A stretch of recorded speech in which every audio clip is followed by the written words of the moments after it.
Chicken neck एक पतली सी जमीन को कहते हैं जिसे ऑफिशियली सिलीगुड़ी कॉरिडोर कहते हैं। यह इंडिया के ईस्टर्न पार्ट में है। यह कॉरिडोर इंडिया के नॉर्थ ईस्टर्न स्टेट्स को बाकी देश से जोड़ता है। यह साउथ में बांग्लादेश और नॉर्थ में नेपाल और भूटान के बीच में है। यह पतली सी जमीन अपने सबसे पतले पॉइंट पर सिर्फ 22 किलोमीटर्स यानी 14 माइल्स चौड़ी है, जो इसे इंडिया के लिए बहुत इंपॉर्टेंट और सेंसिटिव बनाता है। सिलीगुड़ी कॉरिडोर हिमालयाज और डेंस फॉरेस्ट्स जैसे चैलेंजिंग जगहों से घिरा हुआ है। यहाँ डिफरेंट तरह के लोग रहते हैं, जो इसकी जियोपॉलिटिकल इंपॉर्टेंस को और कॉम्प्लेक्स बनाता है। चिकन नेक की लोकेशन समझना इंडिया और इसके नेबरिंग कंट्रीज के लिए इसकी स्ट्रैटेजिक इंपॉर्टेंस को समझने के लिए जरूरी है। सिलीगुड़ी कॉरिडोर का जियोपॉलिटिकल सिग्निफिकेंस बहुत ज्यादा है क्योंकि यह इंडिया के लिए एक इंपॉर्टेंट रास्ता है। यह मेनलैंड और नॉर्थ ईस्टर्न स्टेट्स के बीच गुड्स, ट्रूप्स और लोगों के ट्रांसपोर्टेशन के लिए एकमात्र जमीनी रास्ता है। यह कॉरिडोर इंडिया और नेपाल, भूटान और बांग्लादेश जैसे नेबरिंग कंट्रीज के बीच ट्रेड और कॉमर्स को आसान बनाता है। यह कॉरिडोर इंडिया के ईस्टर्न रीजन में मिलिट्री ऑपरेशंस और डिफेंस स्ट्रेटजीज के लिए बहुत इंपॉर्टेंट है। इस कॉरिडोर में किसी भी तरह का डिसरप्शन या ब्लॉकेज से नॉर्थ ईस्ट में इंडिया के कनेक्टिविटी, सिक्योरिटी और इकोनॉमिक इंटरेस्ट्स पर बहुत बुरा असर पड़ सकता है। इसलिए सिलीगुड़ी कॉरिडोर इंडिया और आसपास के देशों के लिए जियोपॉलिटिकल एनालिसिस और स्ट्रेटेजिक प्लानिंग का एक इंपॉर्टेंट हिस्सा है। सिलीगुड़ी कॉरिडोर का इंडिया के लिए बहुत स्ट्रेटेजिक इंपॉर्टेंस है।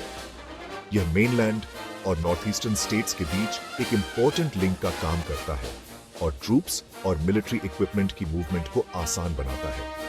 यह चाइना, बांग्लादेश और म्यांमार के साथ लगने वाली अपनी बॉर्डर्स पर इंडिया की डिफेंस प्रिपेयर्डनेस के लिए बहुत जरूरी है। इस कॉरिडोर की लोकेशन इसे एक सेंसिटिव एरिया बनाती है और किसी भी हॉस्टाइल एक्टिविटीज को रोकने के लिए यहाँ लगातार विजिलेंस और सिक्योरिटी मेजर्स की जरूरत होती है। इंडिया अपने इंटरेस्ट्स की रक्षा करने और पोटेंशियल थ्रेट्स को रोकने के लिए इस रीजन में अपनी मिलिट्री प्रेजेंस बनाए हुए है। सिलीगुड़ी कॉरिडोर की सिक्योरिटी, इसकी वल्नरेबिलिटी और स्ट्रेटेजिक इंपॉर्टेंस को देखते हुए इंडिया के नेशनल सिक्योरिटी अपैरेटस के लिए सबसे बड़ी प्रायोरिटी है। सेक्शन 4, कॉरिडोर के कमजोर होने के पोटेंशियल कॉन्सिक्वेंसेस।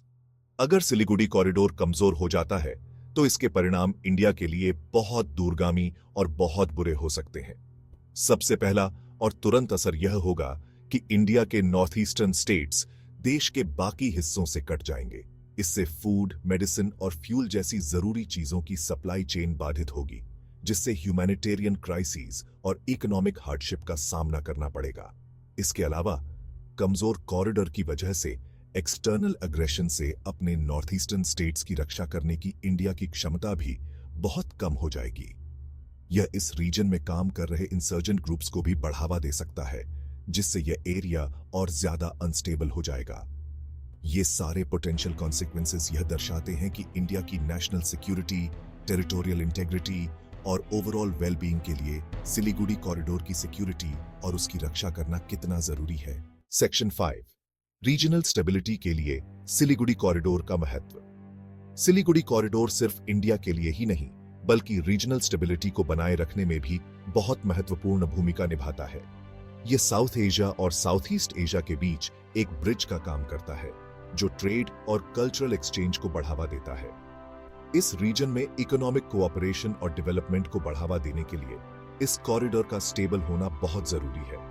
इस कॉरिडोर में किसी भी तरह का डिसरप्शन बांग्लादेश, नेपाल और भूटान जैसे पड़ोसी देशों को भी प्रभावित कर सकता है।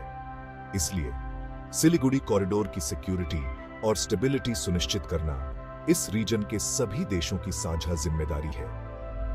सिक्योरिटी कंसर्न्स को दूर करने, पीसफुल कोएग्जिस्टेंस को बढ़ावा देने और सभी के लाभ के लिए इकोनॉमिक ग्रोथ को बढ़ावा देने के लिए इन देशों के बीच कोऑपरेशन और डायलॉग बहुत जरूरी है।